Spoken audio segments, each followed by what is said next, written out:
Amados hermanos y hermanas, un cordial saludo a cada uno de ustedes. Agradecer a la Iglesia Misionera Evangélica y también al pastor Samuel Cueva, porque en este año ya son 2 encuentros en los que estamos y qué alegría estar aquí en mi tierra, Huancayo.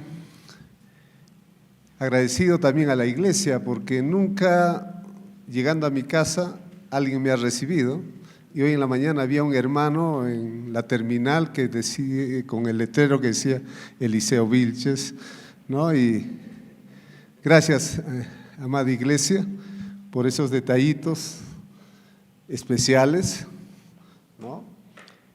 Hay veces los pastores vivimos ingratitudes, pero vivimos también estas sorpresas de nuestro Dios tan grandes y tan bonitas que recordamos y vamos a recordar siempre. Voy a compartir el tema, un tema muy interesante. Lo he revisado varias veces dando cursos, pero esta vez me concentré en entender en sí los avivamientos y realmente quedé sorprendido. Quiero empezar de manera, voy a presentar 2 aspectos un poco que ayudan a identificar a los protestantismos. En los encuentros teológicos que uno asiste, te dicen, ¿eres luterano? ¿Eres presbiteriano? ¿Eres evangélico? ¿Pentecostal? ¿Eres carismático? Te presentan una tipología. Y entonces uno dice, ¿qué soy? Y les pregunto a ustedes, ¿qué son? Si uno juzga a partir de las expresiones de cada iglesia, yo soy de la Iglesia Evangélica Peruana y no es una iglesia pentecostal, pero cuando visito las iglesias evangélicas peruanas son muy pentecostales. ¿Ya? O sea, la característica, más bien los aspectos teológicos que van fundando, gracias hermanos, el protestantismo, hay veces los mismos pastores y miembros que participan en una iglesia no conocen las características de su iglesia. ¿Qué somos? Samuel Escobar, cuando empezó a estudiar al movimiento carismático, él, analizando algunos movimientos carismáticos, dijo, esto ya no es protestantismo, porque si el protestantismo, tanto evangélico como pentecostal, se fundaban en doctrinas fundamentales, el carismatismo ya escapó de eso. Y estamos en un postcristianismo, decía Samuel Escobar en diálogos que teníamos con él. Y esto es importante porque esto es un congreso para pastores. Y algo que quiero señalar ahora al inicio es que hay veces nosotros llegamos a una tradición o nacemos dentro de una tradición y no entendemos propiamente qué tradición es. Yo cuando empecé en el ministerio hace 40 años atrás, con pastores como Pablo Pecho, Mar Arbocó, ellos decían, vamos a sistematizar la teología de la IEP, y no lo hicieron.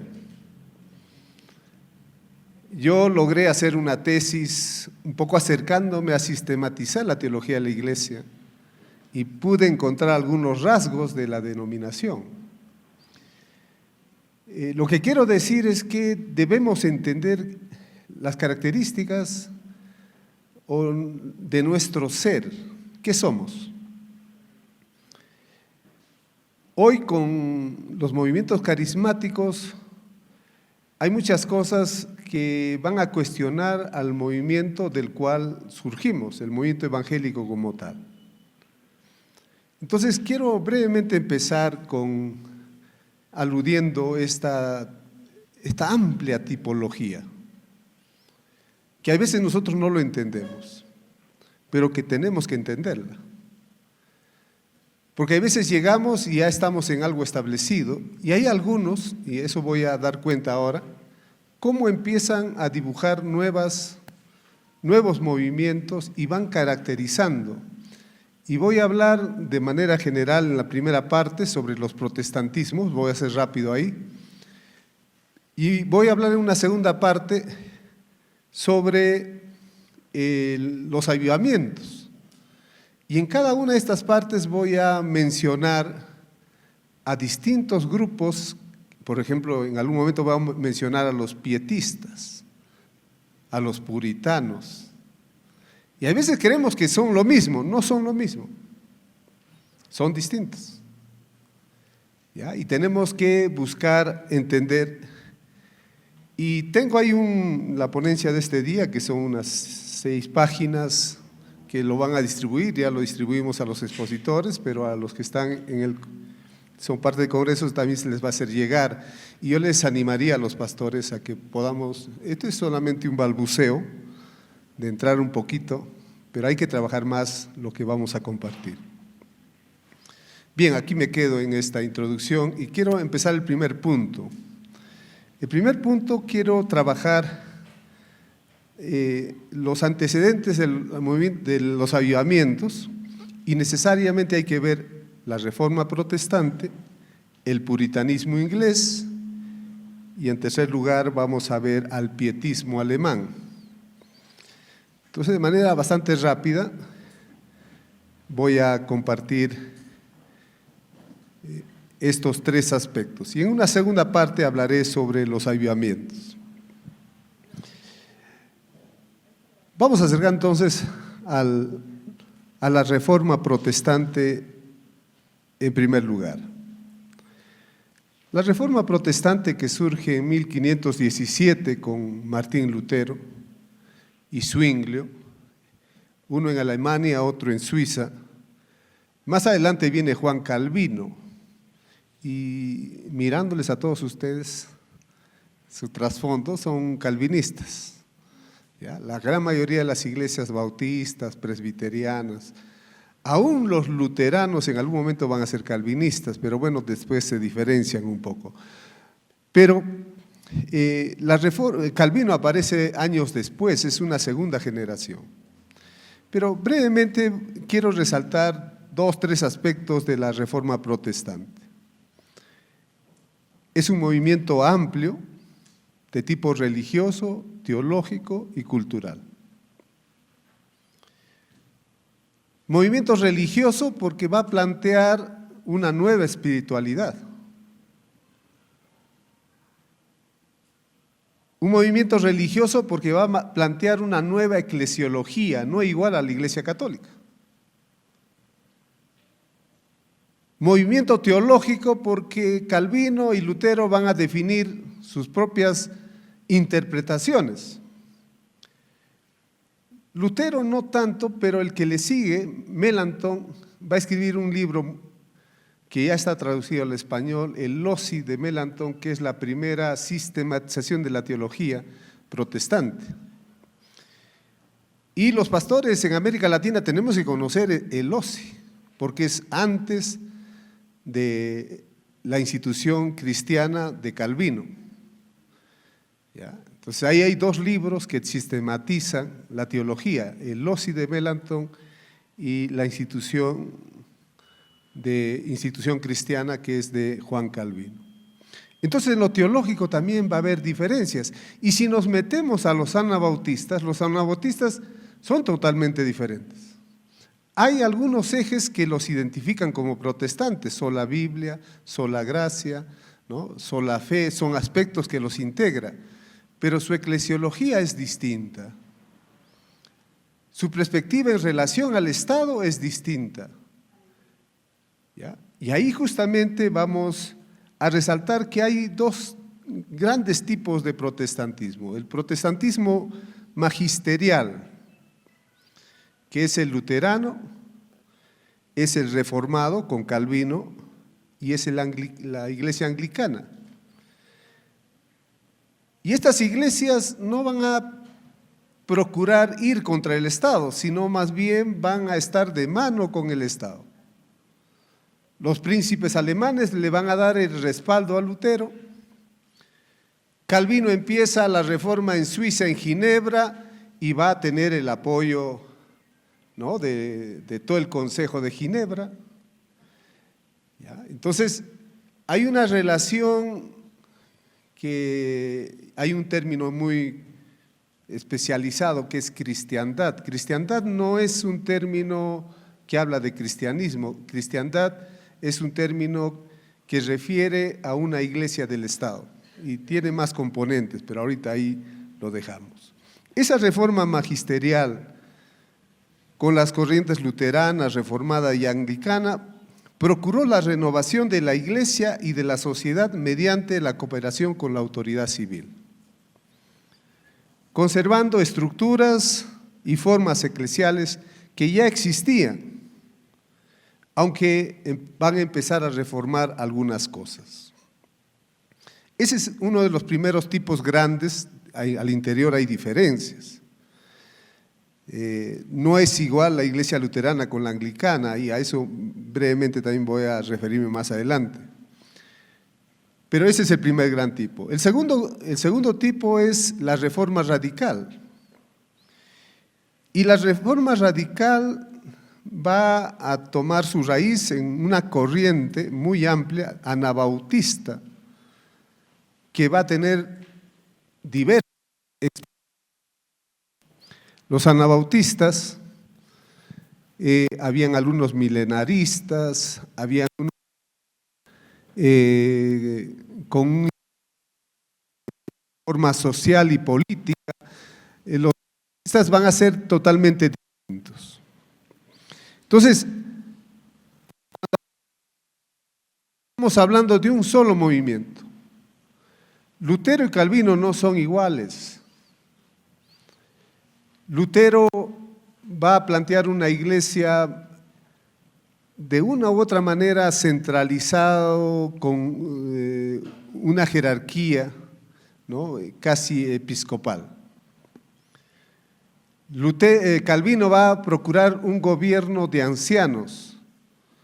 Quien gobierna la iglesia es un grupo de hermanos que la iglesia convoca, y es un gobierno de ancianos.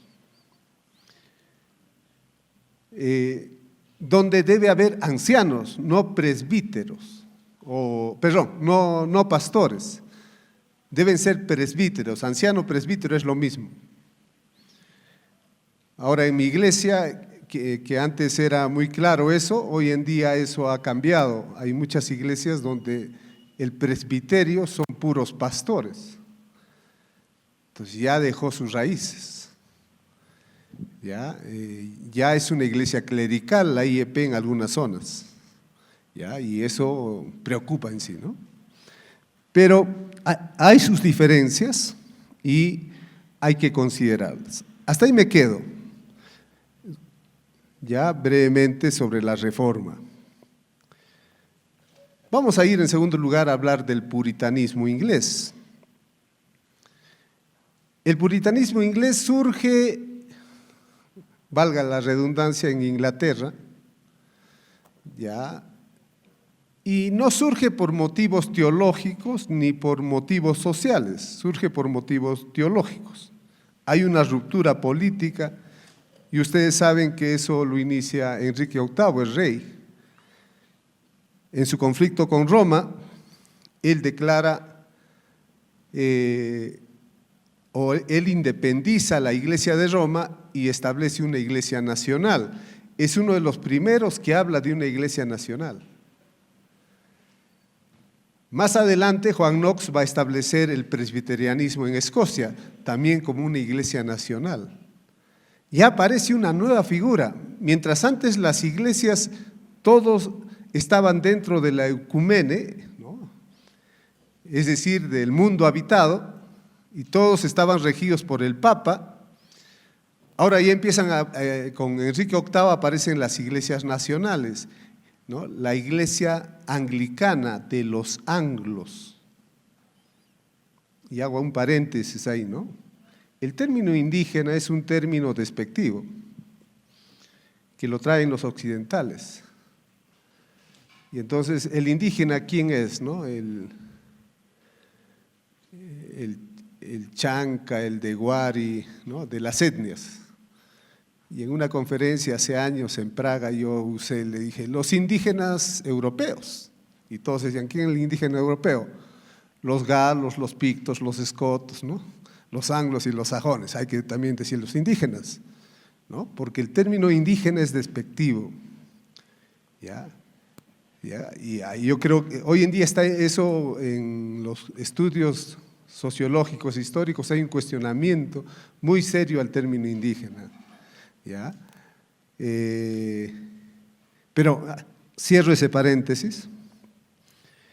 Lo importante acá en Inglaterra es que aparece una iglesia nacional donde el mismo rey Enrique VIII constituye cabeza de la iglesia.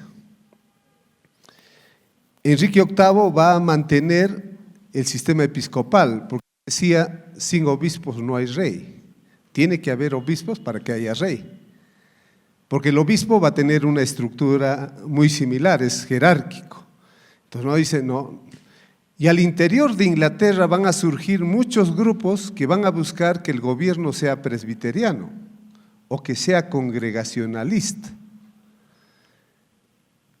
Y van a desconocer, y justamente es un movimiento que se va a llamar como un movimiento no conformista, así se los conoció, el no conformismo, que eran iglesias presbiterianos, bautistas, que estaban no conformes a la iglesia de Inglaterra.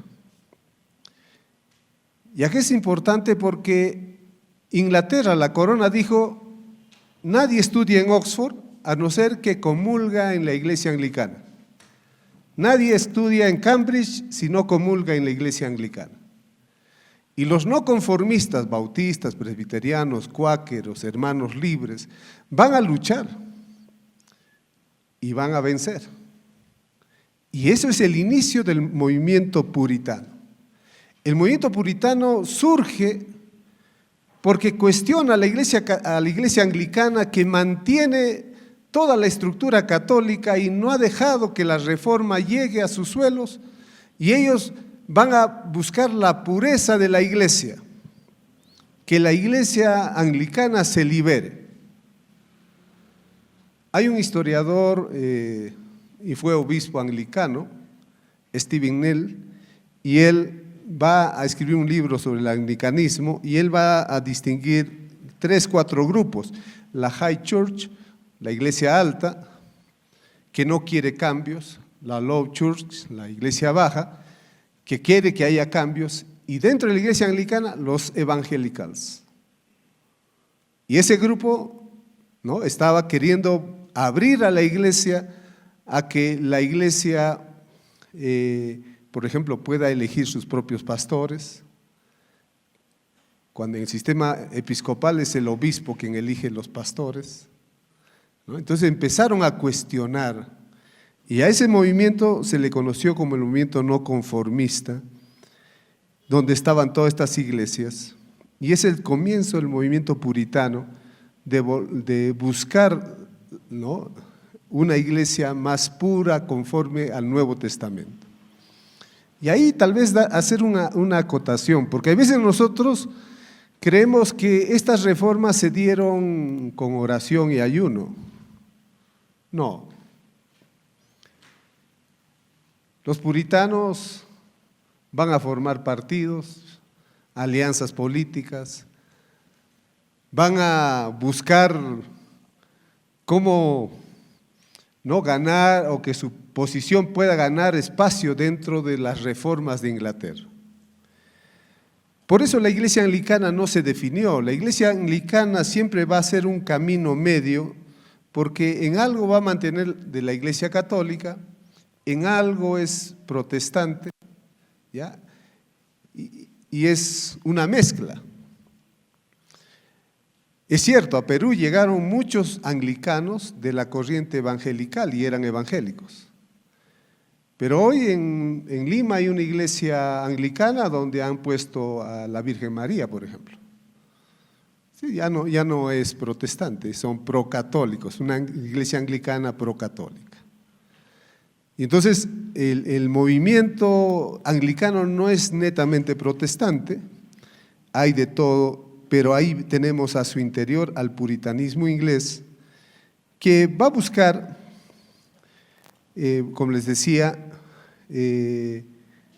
purificar la iglesia, va a buscar que la iglesia deje de ser ritualista, van a criticar el uso de la cruz en el culto, van a criticar la vestimenta, van a criticar, porque los anglicanos, al igual que los católicos, aunque tienen, ¿no?, en la Eucaristía, en la Santa Cena, ¿no?, ellos tenían un altar. Samuel, si tú te has dado cuenta, pero yo en las veces que he visitado Alemania, a iglesias evangélicas, las iglesias evangélicas acá atrás en Alemania tienen su mesita, ese es el altar. Las iglesias reformadas, bautistas, presbiterianas tienen una mesa, ese es el presbiterio para la Santa Cena. Ahora, si yo juzgo a esta iglesia es carismática porque están la guitarra, la batería, ¿no? No quiero afirmar, pero el simbolismo nos va a decir, ¿ya? Las tradiciones dibujan su simbolismo. Y es interesante, yo asistí a varias iglesias luteranas muy evangélicas en Alemania. Cuando sale el pastor para iniciar el culto, se va al altar. Y aquí en el altar, mirando al altar, ora. Y cuando voltea, empieza el culto. La iglesia luterana, la iglesia anglicana han mantenido varios elementos de la tradición medieval, católica medieval, y esos signos subsisten hasta nuestros días, ¿no? Y los puritanos van a decir que esas cosas no deben haber, ¿ya? Que la vestimenta debe ser la más sencilla. ¿Por qué llevar tanto atuendo? Ahora, nosotros lo más que tenemos es un atuendo de saco y corbata, ¿no? No tenemos estola y no tenemos… Ahorita recuerdo, estuve en Rumanía y prediqué en Rumanía y el pastor me dice, te damos la capa. ¿Por qué la capa? Y entonces él se pone una capa. En Rumanía, ustedes saben que de Rumanía viene Frankenstein, ¿no? ¿Se imaginan esa capa? Y los pastores tienen sus capas. Y ahí en el consistorio, porque son reformados, me dice, abrió, ¿qué talla es? ¿No? Y sacó una capa para predicar con la capa. Algún día pondré eso en las redes para que me vean con mi capa de Frankenstein, ¿no? Son atuendos. Los puritanos no querían atuendos. Querían una iglesia sencilla, sin atuendos. Y ahí hay varios aspectos, pero vayamos rápidamente al pietismo. El pietismo surge también como una reacción. Todos estos movimientos surgen como reacciones. El movimiento pietista surge en Alemania contra la reacción ante la ortodoxia. Y esto es parte de los procesos institucionales. La iglesia en sus primeros un movimiento sin formas, las tenemos, pero esas no pesan, ¿no? Entonces es más libre. Pero conforme va pasando el tiempo, se van institucionalizando y empiezan a pensar más en el reglamento, en cómo deben ser los procesos, y entonces tenemos las formas que empiezan a regular la vida de la iglesia.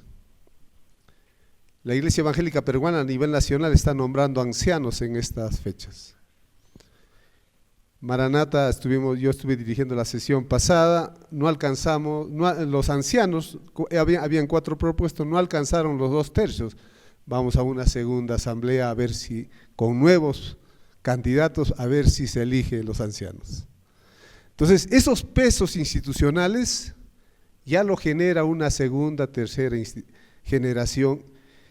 Y el pietismo alemán ya estaba cansado, los pietistas estaban cansados de tanta ¿no? Tanto formalismo, y estaban preocupados en fijar el dogma, la ortodoxia luterana. Y el pietismo dice, no tanta ortodoxia, vamos a empezar con cosas prácticas, oración, estudio bíblico y misiones. Y el pietismo empieza así. El pietismo organiza unos colegios de piedad, el Collegia Pietatis, ¿ya? Para la oración y el estudio bíblico, y lo empiezan en las universidades en Alemania. Y este movimiento crece y va a revitalizar la iglesia. Wesley, que es anglicano y con todo el formalismo anglicano, él va a recibir la influencia de los pietistas y va a cambiar y va a dar inicio al metodismo. El metodismo es puritano pietista, entonces surge ahí este movimiento. Algo breve eso de los pietistas, ahí tienen ustedes, en el material van a poder ampliar un poco más y su investigación también. Hasta aquí la primera parte. Voy a ir a la segunda parte donde vamos a hablar sobre los avivamientos. Y era necesario mencionar el pietismo y era necesario mencionar el puritanismo, porque son los ingleses que van a Norteamérica, especialmente a lo que sería hoy Massachusetts y sería Nueva York, ¿no? Ahí donde van a llegar los primeros colonos ingleses puritanos, ¿ya? Y estos primeros colonos ingleses van a buscar que la iglesia anglicana se establezca. ¿Quién de ustedes ha visto esta película, La letra escarlata?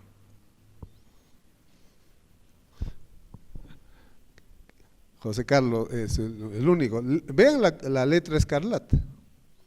Porque en la letra escarlata tenemos, quien gobierna el pueblo es un consistorio, ese consistorio gobierna a la iglesia y al pueblo. Y ahí tenemos expresión del puritanismo. Brevemente les cuento, una pareja de recién casados parten de Inglaterra, por alguna razón, demoras, etcétera, la pareja, el esposo parte en un barco y la esposa parte en otro barco. El barco de la mujer llega a buen puerto, el otro barco desaparece en el mar. La dan por viuda, pero no estaba viuda. Resulta que el barco no pudo, se me van los términos marinos, no fui marino, no logró encallarse, dice, ¿no? Y naufragó muy cerca a un puerto o a la playa y naufragaron ahí todos, pero sobrevivió su esposo, solo que él perdió la memoria, las etnias autóctonas de esa zona, no voy a llamar indígenas, las etnias autóctonas de ahí los van a auxiliar y el hombre estaba vivo, pero no recordaba. Pasa el tiempo, la mujer se le da por viuda, el pastor del pueblo se enamora de la viuda, ¿no? Pero en el movimiento puritano, y al igual que en nuestro tiempo, ¿aceptan segundas nupcias, pastores? No se acepta, se acepta. Imagínense, esa época no se aceptaba. Y al final, en ese amor a escondidas, va la chica a salir gestando. El consistorio la llama y le dice, ¿quién es el padre? Y la mujer, mutis, no dice nada. Un día llega a su casa y no vivían como en pueblitos, sino vivían, ¿no?, a distancia, cada quien. Ella vivía también lejos del centro de esa zona. Y un día vienen las autoridades de la iglesia y del pueblo y le traen una letra A de adúltera en escarlata para que brille, ¿no? Y entonces le dice, esta letra tienes que llevarlo cuando vas al pueblo, cuando vas en las ferias del pueblo tienes que ir con tu letra. El castigo puritano. No se contenta con eso el consistorio y las autoridades del pueblo. Pasan unas semanas y de pronto un día le toca la puerta a la señora y estaba un niño con su tambor. Y le dice, ¿qué necesitas? No, me han mandado porque hoy es día de feria. Y entonces la señora alista sus cosas, va al pueblo y el niño va detrás tocando el tambor diciendo, acá viene la adúltera, ¿no? Entonces, la mentalidad puritana tiene que ver también con un moralismo claro. ¿Ya? Tenía una propuesta moralista para todo. ¿Ya? ¿Hay algún abogado aquí? Pero hay que leer a Michel Foucault, al gran filósofo francés, que trabaja lo punitivo en los siglos pasados y que muchas veces las iglesias también lo aplicamos, ¿ya? Cuando disciplinamos, especialmente los presbiterianos, ¿ya? Y ahí viene esa mentalidad puritana que todavía está en nosotros, ¿no? Pero bueno, el puritanismo tiene que ver con esa llegada de los primeros colonos a Inglaterra. Los historiadores, especialmente del ámbito angloamericano, suelen distinguir tres grandes oleadas de avivamiento en el mundo protestante. El primer gran avivamiento de 1730 a 1760, 30 años. Este primer avivamiento está asociado a Jonathan Edwards, a George Whitefield y a John Wesley. Y es que el avivamiento empieza en las colonias inglesas en Norteamérica. El segundo gran avivamiento, que empieza en 1790 y termina en 1930.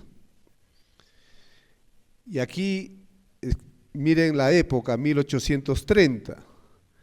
La Sociedad Bíblica Británica Extranjera se establece en 1804 y la Sociedad Bíblica Británica Americana en Nueva York en 1816. Las sociedades bíblicas son parte del segundo gran avivamiento. La sociedad de tratados también, y eso tiene que ver con nosotros. Y el tercer avivamiento, que es más amplio a fines del siglo XIX, entonces ahí tenemos a grandes rasgos estos grandes avivamientos. ¿Cómo se entendió los avivamientos? Y aquí quiero dar una posición más de su autor, principal de Jonathan Edwards, cómo entendió los avivamientos. Y estoy poniendo el dato de Dorothy Bullón, es una nazarena. Ella es peruana, ella es la hija de Patton, entiendo, un misionero de la IEP, pero que se casó con un tal Bullón, y radican en Costa Rica, en la iglesia nazarena. Y ella trabajó un pequeño artículo sobre los avivamientos. Y aquí les voy a plantear cómo se entienden los avivamientos, que es una posición muy general. Yo creo que nos sirve para tener como base, y yo también estoy de acuerdo. Sin embargo, hay que entender que estos movimientos fueron más complejos. Esta definición es, yo creo, básica, pero no hay que contentarnos con eso. La definición es básica, que los avivamientos son obra de Dios. Es un acto soberano por el cual el Espíritu Santo desciende sobre una comunidad para convencer de pecado, para regenerar los corazones y restaurar la vitalidad espiritual.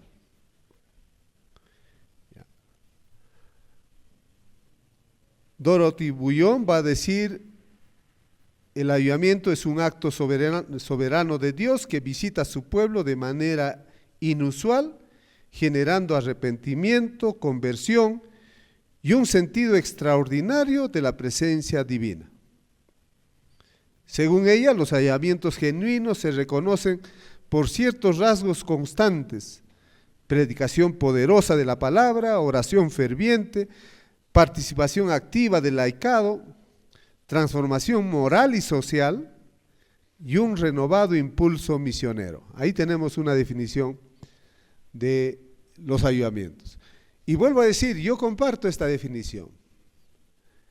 Mirándolo como creyentes y como pastores, el avivamiento es esto. En la década de los 80, cuando Samuel sale de Perú, ¿saliste qué año? A inicios de los 90, pero a mediados de los 80, yo soy parte de este movimiento, de una renovación muy bonita que vivimos a nivel de los jóvenes en la IEP, ¿no? Y lo creo. Pero vuelvo a decirles que hay que ver otras definiciones que nos ayudan a entender la complejidad, ¿no? Esto lo podemos decir como creyentes, y hay que ser sensibles a esa presencia de Dios. Sin embargo, también hay que ver otros detalles. Por ejemplo, hay un historiador cristiano evangélico, Mark Noll. Lamentablemente no tenemos obras de Mark Noll en español, todas están en inglés, y ha escrito varios libros. Él va a trabajar, por ejemplo, a Edwards, y ese ha sido un libro que he estado revisando este tiempo y riquísimo, ¿no? Porque él trabaja al que inicia el movimiento de los avivamientos. Y él trabaja todos los libros de Edwards. Noll dice, para Edwards el criterio decisivo de un verdadero avivamiento no residía en las emociones intensas ni en los fenómenos externos, sino en los frutos del Espíritu. Y esos frutos del Espíritu se materializan. Cuando leemos las epístolas y decimos que los frutos del Espíritu es, ¿no? Por ejemplo, entre los varios que dice el apóstol, dice templanza, ¿no? Que tiene dominio propio. Y es un elemento para juzgar si los que proponen los avivamientos tienen dominio propio. Hay algunos que no. Hay otros, ¿no? Justicia, paz, ¿no? Eso, ¿cómo se materializan esos principios del Espíritu? Y ahí viene una exigencia a los historiadores y sociólogos, cómo ver la materialización de la obra de Dios. Los grandes avivamientos han dado lugar a lo que hoy en día es el evangelicalismo estadounidense. Mi recomendación es que los diferenciemos. Hay muchos aspectos del avivamiento del siglo XVIII y XIX que hay que valorarlos. En primer lugar, ellos van a buscar un encuentro personal con Jesucristo. Debemos enfatizar eso. Los avivamientos, mientras los puritanos no iban a lo personal, los puritanos iban que la iglesia, ¿no?, pueda ser purificada. Ese era el puritanismo. Los avivamientos, que las personas tengan un encuentro personal con Jesucristo. Yo creo que debemos empujar por ahí. Que los miembros de nuestra iglesia tengan un encuentro personal con Jesucristo. Y para que conozcan a Jesucristo deben conocer el Evangelio. Trabajé 15 años en México, en la iglesia presbiteriana, y para que se bauticen les enseñábamos el catecismo de Wittenberg. Y yo le decía, hermanos, no enseñemos el catecismo, enseñémosle la Biblia y luego le enseñamos el catecismo, ¿no? ¿Por qué vamos a enseñar el catecismo? Y la lucha interna, no, pastor, nosotros somos presbiterianos, ¿no? Y los presbiterianos tenemos que enseñar nuestra tradición. Ya no nos diferenciamos de la Iglesia Católica. Y ahí el valor de la historia bíblica y de la historia de la Iglesia. Los historiadores dicen que en el siglo III, siglo IV, la Iglesia antigua enseñaba 2, 3 años el Evangelio de Mateo antes del bautismo. Hay iglesias que ya bautizan sin enseñar nada, ¿no? Hay algunos que enseñan. ¿Qué tanto enseñamos? Ese encuentro personal como una característica de los avivamientos debemos mantenerla. Algo que no debemos mantener del movimiento del avivamiento es que ese movimiento personal llevó al individualismo. Ya no interesa si la sociedad tenga un impacto, ¿no? Porque decimos, no, el creyente va a impactarlo. No, hay que interesarnos para que haya una influencia de la sociedad. Termino mencionando a cuatro misioneros. Uno, Juan Rich, misionero que llega en 1906 a Perú, escocés, y él era no conformista y era puritano. Llega Juan Amacay, no conformista y puritano. Abrazaron el avivamiento con ciertas reservas. Santiago Pascoe, un misionero hermano, él era minero, era topógrafo, y él llegó como topógrafo a México y estableció las primeras iglesias que hoy en día es presbiteriana, metodista, abrió varias, siendo él de los Hermanos Libres. No está pensando en una tradición, está pensando en cómo compartir el evangelio y cómo este evangelio debe llegar a otras personas.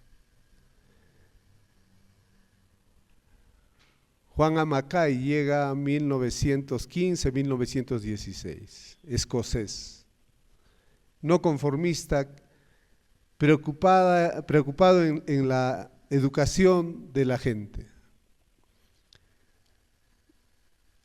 A propósito, los avivamientos, está en el texto, van a generar las grandes universidades en Estados Unidos. Pero hoy en día hay un desapego al lado educativo. ¿Ya?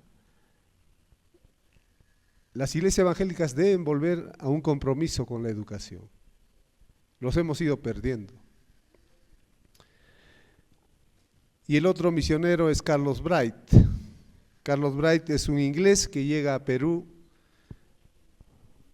también de los Hermanos Libres, llega a México, Venezuela y Perú y establece iglesias. También va a Ecuador y a Guatemala, establece iglesias sin distinción denominacional. Las tradiciones, hermanos, nos dividen. ¿Ya? Los avivamientos van a fortalecer las tradiciones individuales, pero van a buscar que puedan hacer trabajos, lo que llamamos interdenominacionales. Y eso yo creo que es también algo que debemos rescatar del movimiento de los avivamientos. Me quiero quedar aquí para tener y dialogar con algunas preguntas. Hay más cosas, pero ahí me quedo. La primera de estas preguntas dice, ¿por qué si el Espíritu Santo guía a la iglesia, hay tantas reacciones, ¿no? como lo indicó, o movimientos que muestran de alguna manera que la iglesia se equivoca o llega a desviarse de su camino?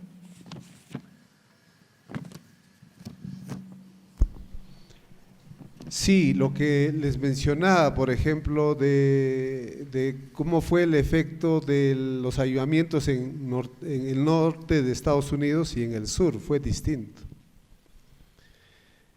Mientras algunos, por ejemplo, voy a dar otra característica, les mencioné la razón de la esclavitud, algunos para abolir, desaparecer la esclavitud, y otros para mantenerla. Esa fue, digamos, lo que brevemente mencioné. Pero otras diferencias es que el norte apostó, bueno, apostar es un término feo, motivó para que el protestantismo esté unido, que las iglesias puedan las iglesias salían a zonas como La Guaycha y ahí armaban carpas y el avivamiento hacía eso. Y durante el día llevaban la carne para asar, etcétera, estaban todo el día, y por 2, 3 días, y entonces había un predicador metodista que predicaba, luego un bautista, un presbiteriano, y todos se juntaban a alabar al Señor y a disfrutar de ese tiempo. Y eso motivó a las iglesias a integrarse. En ese tiempo, uno de ellos un bautista va a invitar a un presbiteriano, y eso era novedad, porque eso no se practicaba. Hoy en día eso logra darse. Mi hermano me invitó a su iglesia bautista hace tiempo. Qué bien, estoy yo aquí en IME la primera vez, es una alegría y me gozo por ello. O sea, eso fue parte del movimiento de los avivamientos. Sin embargo, en el sur no, en el sur se hicieron más sectarios. El avivamiento para nosotros los bautistas, no para los presbiterianos. Y los presbiterianos, el avivamiento para nosotros, ¿no? Entonces, hubieron distintas reacciones,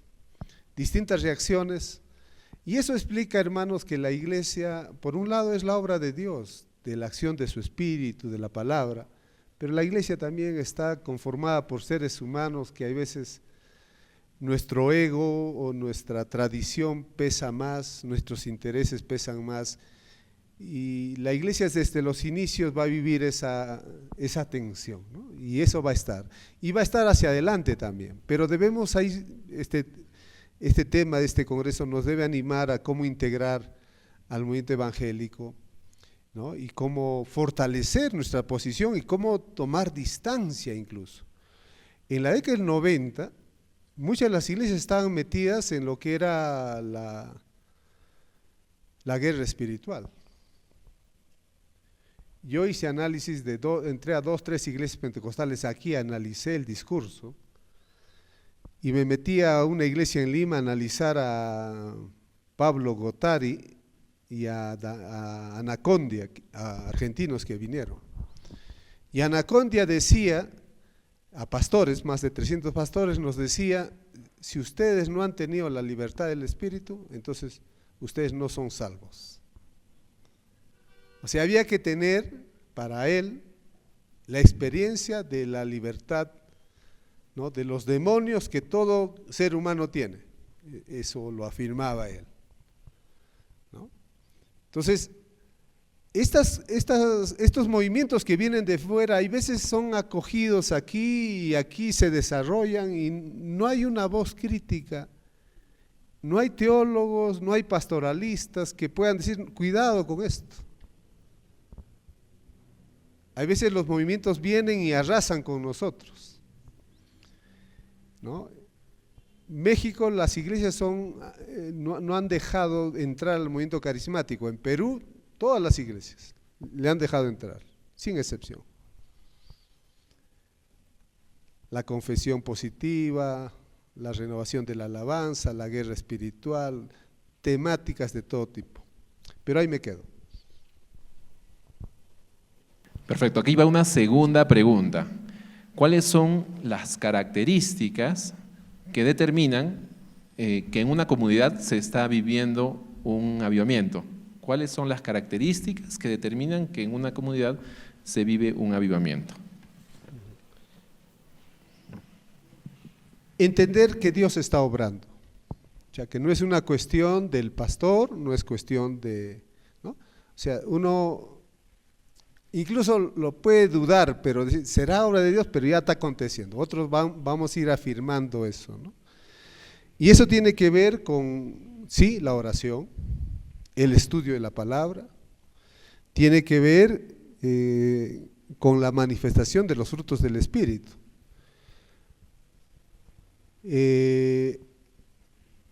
Y ahí tal vez hay una diferencia entre lo que fue el movimiento carismático y lo que son los avivamientos. En los avivamientos se buscó que haya, y este historiador no va a dar cuenta de que sí se vivió, digamos, la manifestación de los frutos del Espíritu de distintas formas, ¿ya? En el movimiento carismático no, es concierto, emoción, la transformación no importa mucho. Hay excepciones, hay excepciones, no quiero generalizar. Pero los movimientos que vienen con Ronnie Chávez, los movimientos que han venido a América Latina, en gran parte han sido movimientos de motivación. Había una iglesia en Lima que se llenaba de jóvenes. Mis jóvenes, yo era pastor en Zárate, y mis jóvenes el día sábado estaban con nosotros, pero el día de semana se iban a Campeones para Cristo. Y Campeones para Cristo llenó el cine Tacna. Esto no es mío, pero esos jóvenes crecieron y me dijeron, pastor, era full, ¿no? Tú joven eres un campeón, tú lo puedes. O sea, es motivación. Full motivación aún, ¿no? No son 20 jóvenes, son cientos de jóvenes. Y esa iglesia creció.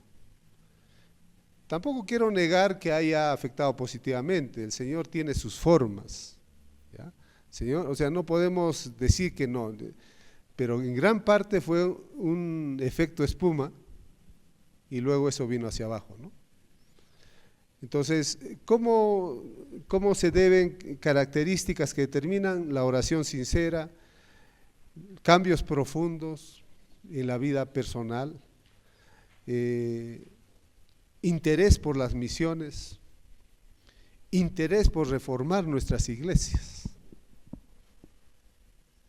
Hablando de la IEP, o sea, yo creo que debe empujarnos a un grupo de pastores y hermanos a orar por la iglesia, a reformar, ¿no? O sea, ahora eso no es tan solamente a nosotros, yo creo que eso va en general también.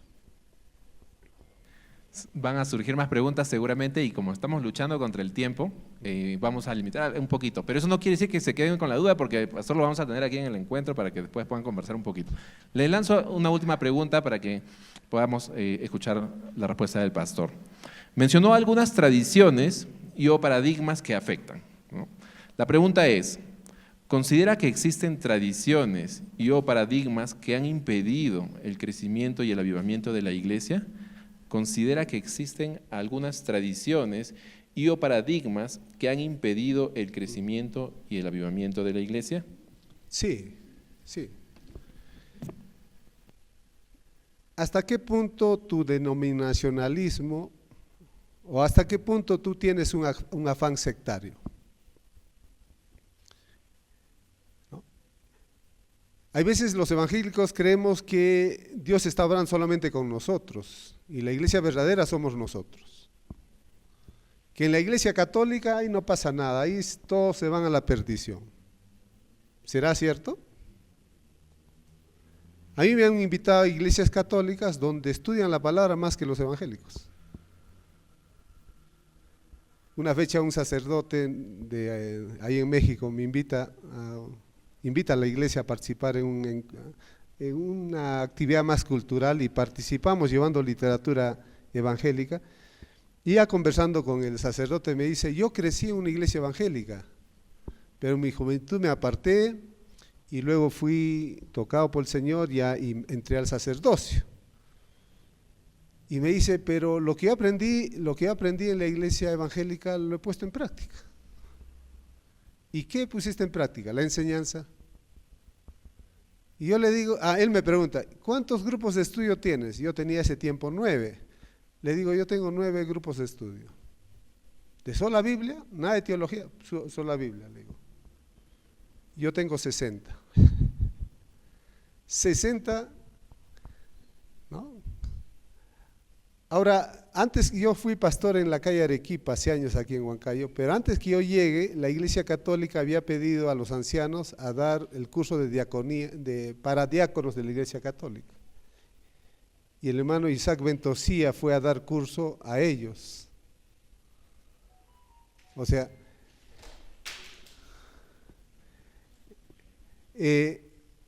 cuando uno piensa que Dios solamente actúa con nosotros, no entendemos lo que Dios está haciendo. Yo personalmente creo allá donde se lea la Biblia va a haber transformación de Dios. Tarde o temprano va a llegar en iglesias evangélicas, católicas, ¿no? estudiaba con un chileno y siempre íbamos en el carro, regresábamos de la universidad en México, y entonces yo vivía en el seminario, y me dice, ahí en el seminario hay una iglesia presbiteriana, ¿no? Sí, le digo, ahí tenemos una iglesia. ¿Tú asistes ahí? No, yo voy a otra, le digo, pero vivo ahí, le digo. Y ya cuando yo me venía a Perú, él me dice, regálame tu himnario, me dice, porque yo salí de niño y mi abuela me llevaba, en Santiago de Chile, me llevaba a la iglesia presbiteriana. Regálame tu himnario, le regalé el himnario. Volví 2 años después, 3 años después, nos encontramos y me dice, he ido a tu iglesia, me dice, he ido a esa tu iglesia. Pero el pastor pasa contándonos sus historias y nunca explica el texto. Me he ido al frente, ahí a los católicos, y el sacerdote hable la Biblia y ya me he quedado ahí, dice, porque ahí predican la Biblia. Hermanos, ahí yo creo que hoy en día juzgar al catolicismo, tampoco quiero decir que eso hay una mayoría católica en la idolatría. Miremos lo que va a pasar en este octubre en Lima, ¿no? Miremos el 12 de diciembre en México, en el Día de la Guadalupe, la gente en las carreteras, las caravanas que van hacia la basílica, o sea, la idolatría, ¿no? Hay gente que no sabe de Biblia, pero sabe y cumple sus tradiciones. Y en la iglesia evangélica está pasando lo mismo. Las iglesias evangélicas en Lima y creo que en otras partes también están cerrando la escuela dominical. No sé cómo van las iglesias de ustedes. Antes la escuela dominical nos enseñaban a memorizar los textos. ¿En qué espacio ahora usamos para que nuestros hijos aprendan a memorizar los textos? Ya no tenemos espacio, porque a la iglesia nos ha gustado el culto. ¿El culto es la misión de la iglesia? No, hermanos. La misión de la iglesia tiene que ver otros llamamientos hacia afuera. El culto es un espacio donde nosotros nos fortalecemos. El culto no sirve para formarnos. El culto uno recibe un mensaje en relación a un tema y nos fortalece algunos aspectos. El estudio tiene que ir aparte. Y tenemos que fortalecer programas de estudio, grupo de hermanos que vayan estudiando. En Maranata, donde estoy actualmente, ya tenemos 6 años, hemos creado un programa de 8 cursos y ya esperamos en algún momento publicarlos, ¿no? Entonces, ya hay una dinámica educativa. La transformación se va a ver después. Lo que la Biblia hace en nuestra vida, eso lo vemos después. A veces queremos verlo en el momento. ¿Qué reforma educativa ha planteado tu iglesia? Porque acá somos varios. ¿Qué reforma educativa? Entonces, lamentablemente nosotros ya hemos entrado a una tradición. El movimiento evangélico en su segunda, tercera generación entra a una tradición evangélica y tenemos que cuestionar esa tradición y volver a cosas básicas, estudio de la palabra, tenemos que volver a la oración, o sea, tareas más evangélicas propiamente.